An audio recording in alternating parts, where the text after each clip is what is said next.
ተለምኖ የሚያገለግለው አገልግሎት የለም፣ መኖርም የለበትም። ማንም ሰው በቤተ ክርስቲያን ቢያገለግል ባለውለታ አይደለም። የሚያገለግለው ከክርስቶስ ይቅርታ ለማግኘት ነው።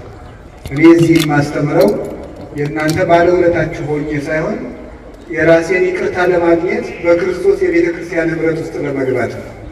እሱ ነው ዋናው ነገርና እዚህ በመገኘቴ እኔ ነኝ ለኃጢአቴ ይቅርታ ለመተላለፌ ምሕረት የማገኘው ከእግዚአብሔር ጋር እንድታረቅ ከአቡነ ተክለ ሃይማኖት በረከት እንዳገኝ ከእናንተ ጋር ተጨምሬ እግዚአብሔር በቅድስት ኅብረት ውስጥ እንዲያኖረኝ ለእኔ ነው መልካሙ ነገር እዚህ መገኘቴ። ደብሩ ደግሞ እግዚአብሔር ሳይፈቅድ ማንም ቢሆን በየትም ቦታ መገኘት አይችልም እንጂ በጣም ብዙ ጊዜ መጥቼ ለማስቀደስ የምመኘው ቦታ ነው። ተሳልሜ ሄጄ ያውቃለሁ፣ ግን እዚህ ደብር አስቀድሼ አላውቅም እና ደብሩንም እወደዋለሁ። ውሸትም ያደርጋል። ብዙ ምክንያት አለኝ። ቤተክርስቲያን ስለሆነ እንወዳታለን። ቤተክርስቲያን አንዲት ናት። ተክለ ሃይማኖትን፣ ገብረ መንፈስ ቅዱስን፣ ገብርኤልን፣ ሚካኤልን ሁሉም አንድ ነው። የቤተክርስቲያን ትንሽና ታላቅ የለውም። ግን ጻድቁ አባታችን ለእኔ አባቴ ናቸው። በጠየኳቸው ሁሉ ጥያቄ ይመልሱልኛል። ለእግዚአብሔር እንዲያቀርቡልኝ የጠየኳቸውን ጥያቄ ሁሉ ይፈጽሙልኛል። እንደሱ ብቻ አይደለም፣ ነገሩ ካልቀለለብኝ በስተቀር አንድ ሐኪም አንድ በሽተኛ ከሱ መጥቶ ችግሩን መፍታት ሲያቅተው ወደ ዋናው ሐኪም ሪፈር እንደሚጽፈው ምዕመናን መጥተው የነገሩኝን ችግር ሁሉ መፍታት ሲያቅተኝ ወደ አቡነ ተክለ ሃይማኖት ነው የምልካቸው። ሄዳችሁ የአቡነ ተክለ ሃይማኖትን ገድል አንብቡ፣ የአቡነ ተክለ ሃይማኖትን ገድል አንብብ፣ የአቡነ ተክለ ሃይማኖትን ገድል አንብብ ብዬ ልቻቸው ችግራቸውን ያልፈቱልኝ የለም። በእውነት ካንሰር የያዛት እህታችን ሳይቀር ተክለ ሃይማኖትን ገድል አንብቢ ብያት ጻድቁ ፈውሰውልኛል። እና የከበደኝ እንግዲህ ባይሆን እኛ መብቃት ካልሆነልን ወደ በቁት መላክ ጥሩ ነው። እኛ ያቃተንን ነገር የበቁት አሉና ወደ እነሱ መላክና ጻድቁን ብትማጸኗቸው ጥሩ ነው። ወደ ዋናው ትምህርቴ ከመግባቴ በፊት እንደው መልእክት የማስተላልፈው ጻድቁን በደንብ ተማጸኑባቸው። እግዚአብሔር ለኢትዮጵያ ጸጋ ሰጥቶን ዓይናችን ያልተከፈተ ግን አቡነ ተክለ ሃይማኖት ላይ ነው። ባለፈው ዓመት መስከረም ላይ የግብፅ ገዳማትን ለማሳለም ሄጄ ነበር። ግብፅና እግዚአብሔር ፈቅዶ እዚያ ሁለት ግብፃውያን ሴቶች ይከተሉኛል። አረብኛን የሚናገሩት ሌላ ቋንቋ አይችሉም። ያው ሌላ ቋንቋ የሚባለው እንግሊዝኛ ነው። እኔም እየተበዳደርኩ አንዳንድ ቃል እየፈለግኩ ጉድ ሞርኒንግ ምናምን እችላለሁ። እሷን ብላቸው አይሰሙም እና የማይሰሙ ስለሆኑ አረብኛ የሚችል የግብፃዊ ካህል ፈልጌ እስኪ ምኑ ናችሁ ነው በላቸው ስላቸው የኢትዮጵያው ተክለ ሃይማኖት ልጄን ከካንሰር ፈውሰውልኛል። አሁን አንዷ ልጄ ደግሞ ስለታመመች የእሳቸውን ስዕል ይዘህ እንደሆነ እባክህ ስጠኝ ብለው ልዬ ነው አሉ ማለት ነው። በአጋጣሚ እኔ ያልያዝኩም ነበር። የራሴ አንዳለችኝ የራስ ወዳድ ይህችን አልሰጥም ብዬ ዝም ብዬ ያዝኩኝ። ከዚያ በኋላ አንድ ከደብረ ሊባኖስ የመጡ አባት ነበሩ። እሳቸው ብዙ ይዘው ኑሮ ሰጡኝ፣ ሰጠዋቸው። እንግዲህ የምንላችሁ ነው የፈለግኩት ጻድቁ አባታችን እነሱ ይጠቀሙባቸዋል። ታውቃላችሁ፣ በስማቸው ሴንት ተክለ ሃይማኖት ሆስፒታል ብለው ሆስፒታል በስማቸው ሰይመው ሰርተውላቸዋል። ግብፅ ውስጥ፣ አውስትራሊያ ውስጥ ሲድኒ የሚባል ስቴት ውስጥ የአቡነ ተክለ ሃይማኖት አጽም አለ እያሉ ያስጎበኛሉ። ግብፃውያን ድውይ ይፈውሱበታል። ግን የሚያጽማቸው ደብረ ሊባኖስ ነው ያገኙት ያለ ምናምነው ትንሽ አፈርም ወስደው ሊሆን ይችላል ይፈውስላቸዋል። ይገርማቸዋል። እግዚአብሔር በቅዱሳኑ ላይ የሚያበራ ብርሃን ነው። ኢየሱስ ክርስቶስ መድኃኒታችን ለስም አጠራሩ ክብር ይግባውና ለቅዱሳን ሐዋርያት እንደገባላቸው ቃል ኪዳን እኔ እስከ ዓለም ፍጻሜ ከእናንተ ጋር ነኝ ስላላቸው በእነሱ የወረደው ብርሃን በእነ አቡነ ተክለ ሃይማኖት ላይ ያበራል እና ቅዱስ ተክለ ሃይማኖት አባታችን ደግሞ ደግ አባት ናቸው። እውነቴን ነው የምነግራችሁ። ሰው አይንቁም።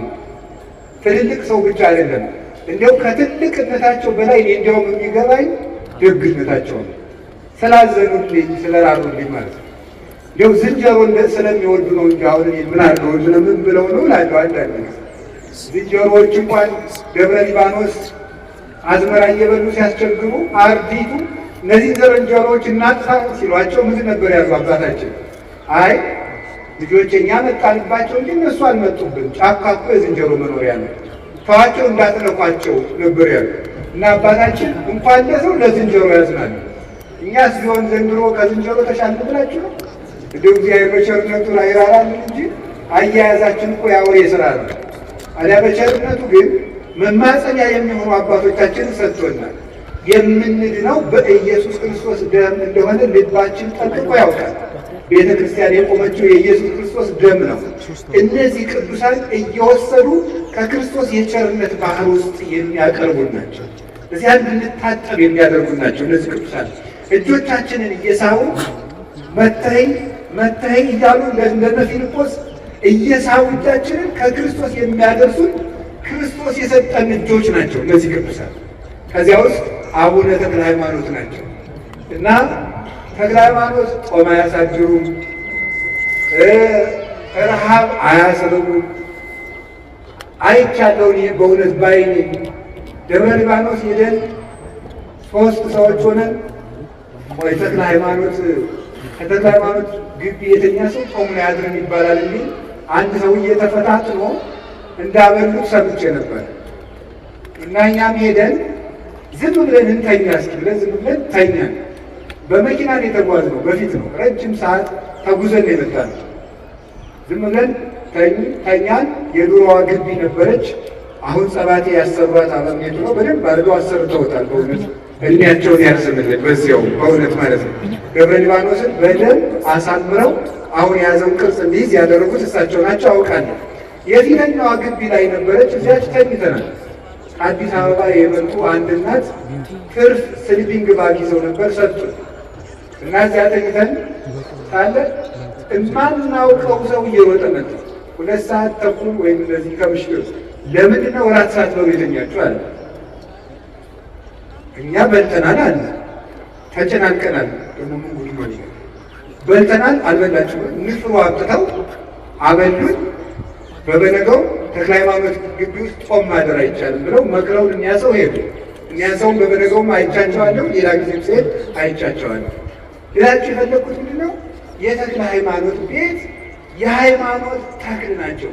አባታችን አቡነ ተክለ ሃይማኖት ውሸት አይደለም፣ በሳቸው የተገለጠ ክርስቶስ ነው። 90 ዓመት ሙሉ ራሳቸውን ክደው ለክርስቶስ ነው የኖሩት። 99 ዓመት ቅዱስ ጳውሎስ አሁን እኔ ሙቻለሁ በሕይወት አልኖርም ብሎ እንደተናገረ ራሳቸውን ገድለው ክርስቶስ በሳቸው ሕያው ሆኖ እንዲታይ ያደረጉ ናቸው። በስጋቸው ክርስቶስ ተገልጦበታል በሁለንተናቸው እና የጻድቁ አባታችን ስማቸው በተጠራበት ገድላቸው በተነበበበት አጋንንት እንዳይቀርቡ ክርስቶስ ቃል ገብቶላቸው በሱ ስም ላይ በአቡነ ተክለ ሃይማኖት ስም ላይ የጌታችን ኢየሱስ ክርስቶስ ስም ተዋህዶ ስላለ ወገኖች በየጉራንጉሮው የማታውቁትን ሰው ከመከተል የሚታወቁትን አባት ተከተሉ። እሳቸው ከክርስቶስ ያደርሷቸዋል። እሳቸው ለጨነቀን ነገር ሁሉ ከክርስቶስ ምሕረት አዘል የሚፋጠኑ ክንፋቸው የማይደክም ኪሩብ ናቸው አቡነ ተክለ ሃይማኖት እና ይሄም ግቢ እኔም አዲስ አበባ ሆኖ ሰው በአካልም ሲያገኝ አዲስ አበባ የመጣ ሰው ሳገኝ ምን ላድርግ ሲለኝ ደብረ አሚን ተጠመቁ እያልኩ ነው የምሰጭው። ብዙ ሰው እውነት ለመናገር ደብሩ ደግሞ የተመሰገነ ደብር ነው።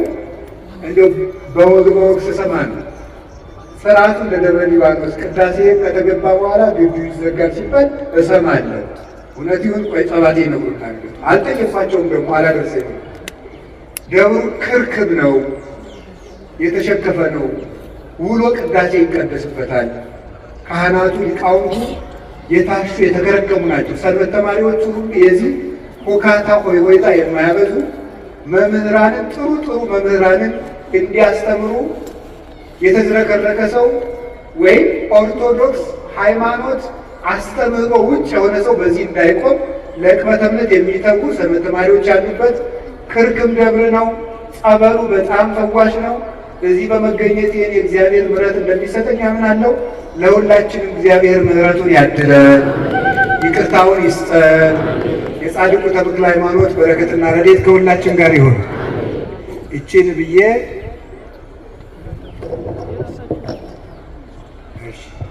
አሁን ወደ ዕለቱ ትምህርት አጭር የወንጌል ቃል ወስደን እንማማራለን። ብዙ አንድ ነገር እንድናገር ፍቀዱልኝ። በዛው ወደ ትምህርቱ ሳልገባ ባሕታዊ አባ ኪዳነ ማርያምንም እስቲ እግዚአብሔር በዕድሜ ያቆይልን በሉ።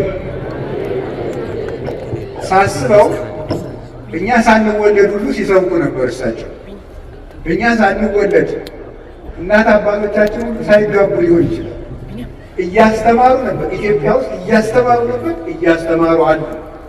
ይህ እግዚአብሔር ቸርነት እና በቤተ ክርስቲያን ውስጥ ደግሞ ይገርማችኋል፣ እንኳን ያገለገለ ሰው ያገለገለ ዕቃ ክብር ይሰጣል።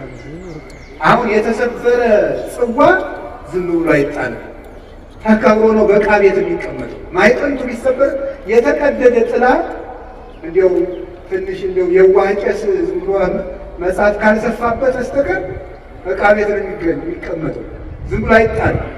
የተቀደደ ጥላ እንኳን ሳይቀር እግዚአብሔር ቤት ያለ ዕቃ በክብር ነው የሚቀመጠው። እንግዲህ ያገለገለ ዕቃ ክብር ካለው ያገለገለ አባትማ እንዴት ክብር የለውም? 40 ዓመት 50 ዓመት በላይ ኢትዮጵያን አገልግለዋል። ዙሮ ደከመኝ ሳይሉ በዱር በገደል በገጠር የጎዳዋ ብቻ ቋጥረው እየዞሩ ማለት ነው። እንግዲህ እሳቸው የሚጠብቁት ሞታቸውን ነው። ለእኛ ይጸለይልናል። ገና ነው ጉዟችን፣ አቀበቱ ብዙ ነውና መጨረሻችንን እንዲያሳምረው እግዚአብሔር እንደነሳቸው ያለ ደግሞ አባት አይንሳን በሉ። አንድ ጊዜ ሁላችሁ ነው እንደው እስከ ዛሬ እድሜያቸውን በሙሉ ላስተማሩት እስኪ አንድ ጊዜ ቃለ ሕይወትን ያሰማልን ይኖራል። ድገሙ ድገሙ። አዎ፣ ስለዚህ ቅድም ጸባቴ እንደነገሩን ግሩም የሆነ የሚያበራ ገዳም መስርተዋል። ስርዓቱ የተጠነቀቀ በልማቱ ደግሞ ምዕመናንን የሚያስተዳድር ለድሆች ሁሉ የሚደርስ ገዳም መስርተዋል። እየተስፋፋ ነው። አሁንም እንግዲህ ገዳሙን በረድኤት ያጽናል።